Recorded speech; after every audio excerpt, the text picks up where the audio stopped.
Hey everyone, welcome back to my YouTube channel. And आज हम Jung's classification देखेंगे of personality या व्यक्तित्व के प्रकार जो युंग ने दिया था। यहाँ पे मिस्टेक है, it's Jung, J is silent होता है, तो इसको युंग पढ़ेंगे। यहाँ जंग नहीं होगा, युंग होगा। तो युंग्स क्लासिफिकेशन ऑफ पर्सनालिटी या जो युंग ने व्यक्तित्व के प्रकार बताए हैं वो कितने होते हैं। तो युंग ने व्यक्तित्व को 3 प्रकार बताया है, 3 भागों में बांटा है सामाजिक लक्षणों के आधार पर।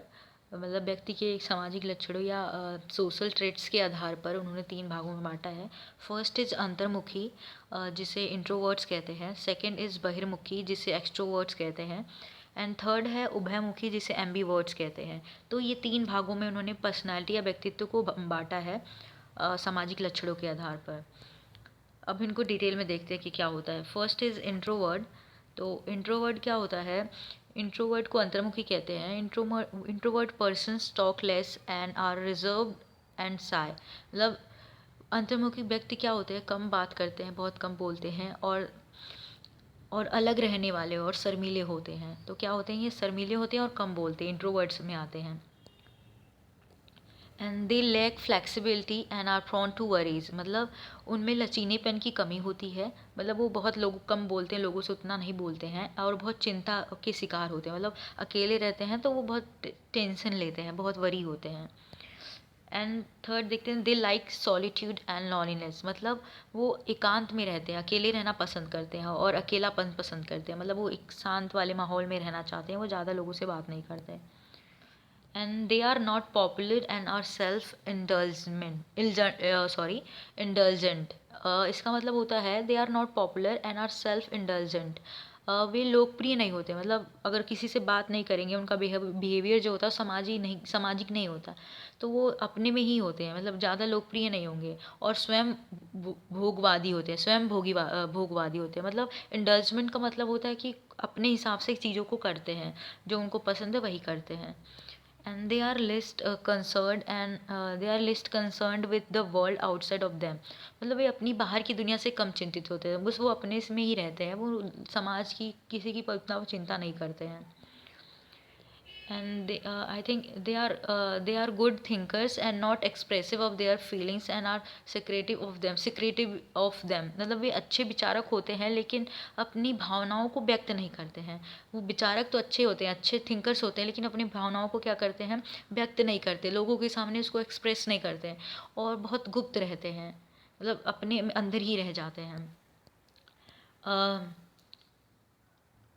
The poets, philosophers, scientist belong to this category. अब जो ये अपने में ही रहते हैं, एकांत में रहते हैं, तो वो चिंतन करते हैं, तो वो ज़्यादातर इस कैटेगरी में आते हैं। कवि, दार्शनिक, वैज्ञानिक, ये सारे आते हैं इंट्रोवर्ट्स में। मतलब अंतर्मुखी वाले जो पर्सनालिटी होती है ज़्यादातर इन लोगों की होती है। सेकेंड है एक्सट्रोवर्ट, जिसे हिंदी में बहिर्मुखी कहते हैं।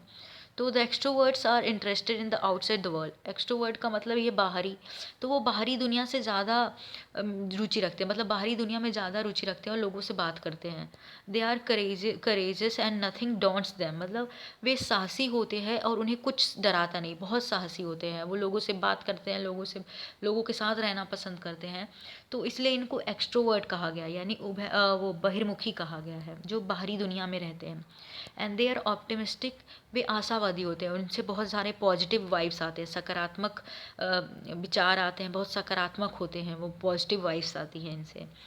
दे have the ability and the capacity to adjust to the environment. मतलब उनके पास पर्यावरण को समायोजित करने की क्षमता, उनके मतलब वो मतलब समाज में फिट हो जाते हैं, अपने आप को किसी सिचुएशन में ढालने में बहुत एक्सपर्ट होते हैं वो।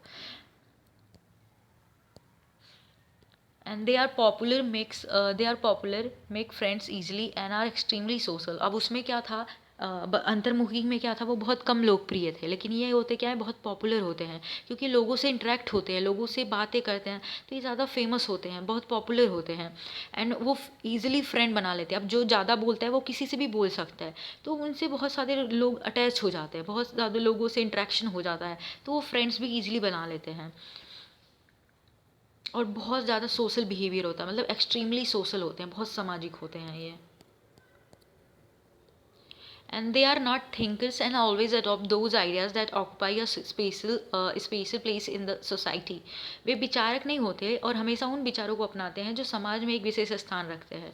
मतलब वो जो उनको जैसे लगता है कि अगर सिचुएशन में ये आइडियाज़ ये विचार फिट होते हैं तो हम उसको ही अडॉप्ट करेंगे, ऐसा होता है। मतलब वो सिचुएशन के तहत ढल लेते हैं अपने आप को, जैसा वेश वैसा देश आपने सुना होगा। तो वो जैसे उनको लगता है कि यहाँ ये करना है, ये अपने आइडियाज़ रखने हैं, वो इस आइडिया में मुझे इसके अकॉर्डिंग रहना है, तो वो अपने आप को उस सिचुएशन में ढाल लेते हैं, अपने आप को फिट कर लेते हैं।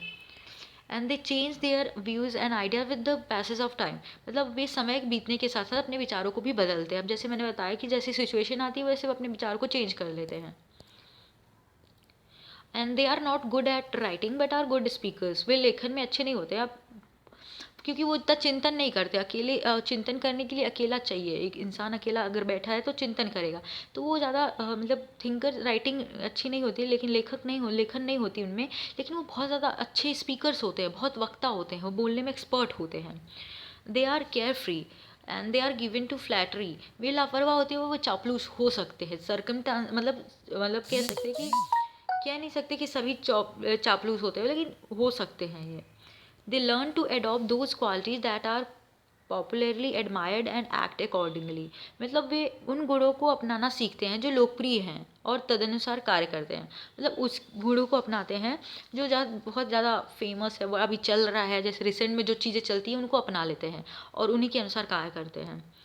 एंड जो क्या होता है, the politicians and the social worker belong to this class. मतलब इस कैटेगरी में कौन कौन से आते हैं? राजनेता आते हैं, सामाजिक कार्यकर्ता होते हैं, इस वर्ग के होते हैं, क्योंकि बहुत बोलते हैं और सिचुएशन को अपने अकॉर्डिंग, सिचुएशन को देख के वो बोलना स्टार्ट कर देते हैं, मतलब उसमें फिट हो जाते हैं, तो इस कैटेगरी में आते हैं।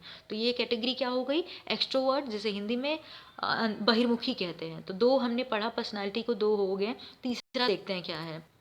तीसरा इन्होंने दिया है युंग ने, एम्बीवर्ट। और ये क्वेश्चन एग्ज़ाम में आते हैं यूपी टेट के, कि युंग ने पर्सनालिटी या व्यक्तित्व को कितने भागों में बांटा है? तो 3। तो एम्बीवर्ट्स क्या होता है? एम्बीवर्ट्स को जिसे हिंदी में उभयवर्ती कहते हैं।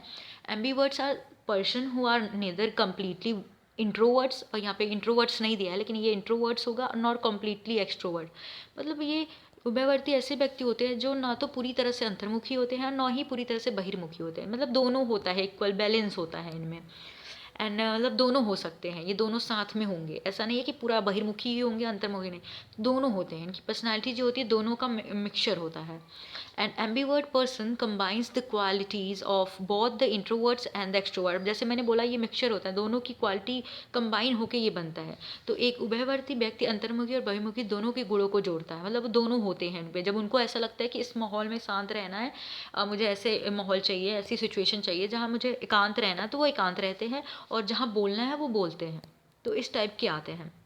And some people are introverts and some extrovert to a great degree, but in some cases introversion and the extroversion are balanced, and most people in the world belong to this class। मतलब हम इस कह रहा है कि कुछ लोग अंतर्मुखी होते हैं और कुछ लोग बहुत हद तक बहिर्मुखी होते हैं, लेकिन कुछ मामलों में अंतर्मुखता और मूर्खता संतुलित होती है। मतलब बोला ना, जब कुछ लोग उसमें क्या होता है कि बहिर्मुखी होते हैं, कुछ लोग अंतर्मुखी होते हैं, दोनों का एक बैलेंस होता है, संतुलन बना होता है। और दुनिया में ज़्यादातर लोग इसी वर्ग के होते हैं। ज़्यादातर देखा है कि अगर जहाँ बोलना होता है वो बोलते हैं, लेकिन जब उनको एक शांति वाला माहौल, एकाग्र होना होता है, तो वो कंसंट्रेट करके रहते हैं उस माहौल में। अब पढ़ाई में देख लो, बच्चे क्लास में बहुत बोलते हैं, लोगों से सोशल बिहेवियर होता है, लेकिन जब एग्ज़ाम आता है तो वो अपने में रहते हैं, वो पढ़ते रहते हैं, उनको वो माहौल चाहिए, वो कंसंट्रेशन चाहिए। तो इस कैटेगरी में आ सकते हैं हम। तो ये ओवरऑल युंग की क्लासिफिकेशन थी व्यक्तित्व का, जो युंग ने दिया था, 3 भागों में बांटा था। एंड ये यूपी टेट में एग्ज़ाम में आता है। आई होप आपको ये वीडियो पसंद आई होगी, एंड पसंद आई होगी तो please like, share and subscribe. Thank you.